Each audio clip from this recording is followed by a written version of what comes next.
वो लोग? एड्रेस है उनका तुम्हारे पास? नहीं याद है, भेजो आपको। भेजो। क्या नाम है तुम्हारी इस दोस्त का? ज़ारा, ज़ारा नाम है। हाँ बेटा, गाड़ी निकालो, हम अभी हैदराबाद जा रहे हैं।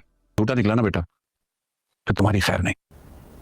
हेलो, तो क्या अगर बाबा हैदराबाद आ गए तो तुम क्या करोगी? हाँ, क्या ही कर सकती हूँ? ज़ारा हो, तुम कुछ भी कर सकती हो। और तुम्हें क्यों हैदराबाद के लिए निकल पड़े? सही, मैं तो खुदकुशी कर लूंगी। मैं, पापा आ रहे हैं क्या? पता था कि तुम सारा बन ही नहीं सकती। तुम्हारा पूरा आइडिया ना फ्लॉप हो गया है। तुम क्या चाहती हो? मेरा दिल करता है मैं तुम्हारा गला घोट दूं अभी। अपना घोट सकती हो तो घोट लो।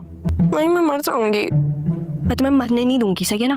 देखो, कुछ भी हो जाए, बाबा की नाना मियाँ और मामा से मुलाकात नहीं हो सकती, ठीक है? ये मैं कैसे कर सकती हूँ? तुम्हें बता रही, अगर नूरा कोई भी गलती हुई ना तो फिर तुम देखना मैं तुम्हारा हाल क्या करूंगी। यानी कि ज़ारा, यानी कि मैं। अरे आप दीदी का घर यही? बाद में तुम ठहरी थी, कौन है वो लोग? बहुत अच्छे लोग थे वो लोग।